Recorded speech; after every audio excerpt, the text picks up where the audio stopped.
உணவை தேர்ந்தெடுப்பது. நாம் பொதுவாக நமக்கு தேவையான உடைகளை வாங்கும்போது ஒரு கடைக்கு சென்று பலவிதமான உடைகளை பார்த்து பலவிதமான வண்ணங்களையும் பலவிதமான வடிவமைப்புகளை பார்த்து அதில் நமக்கு பிடித்த உடைகளை தேர்ந்தெடுத்துக் கொள்கிறோம். ஒரு உடையை தேர்ந்தெடுப்பதற்கு சுமார் 30 நிமிடம் முதல் பல மணி நேரம் வரை செலவு செய்யும் மனிதர்கள் உணவகத்திற்கு சென்று உணவு அருந்தும் போது அந்த உணவை தேர்ந்தெடுக்க சில நிமிடங்கள் மட்டுமே செலவு செய்கின்றனர். எனவே உணவை தேர்ந்தெடுக்கும் போது, குறிப்பாக வெளியில் சாப்பிடும் இந்த உணவில் என்னென்ன சத்து பொருட்கள் உள்ளன, இவை நமக்கு உடலுக்கு தேவைப்படுகிறதா இல்லையா என்பதை ஆராய்ச்சி செய்து அதன் பிறகு உணவகத்திற்கு செல்வோம்.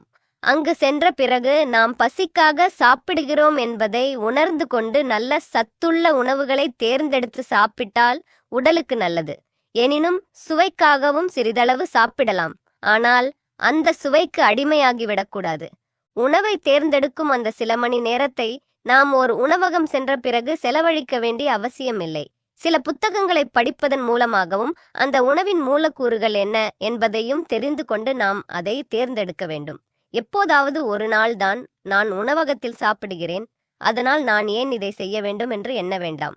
எப்பொழுதாவது சாப்பிட்டாலும் அடிக்கடி சாப்பிட்டாலும் நம் உடல் தான் அதை ஜீரணிக்க வேண்டும்.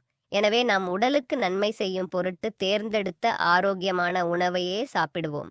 இவ்வாறு செய்யும் பட்சத்தில் நம்முடைய உடல் ஆரோக்கியமும் பெருகும், நம்முடைய பணமும் மிச்சமாகும் என்பதை அனுபவபூர்வமாக உணரலாம். ஆரோக்கிய வாழ்க்கைக்கு தவிர்க்கப்பட வேண்டியவை என்ற தமிழ் ஆடியோ புக்கின் ஃபுல் வீடியோ லிங்க்கு இங்கே இருக்குது. கிளிக் பண்ணி பாருங்கள்.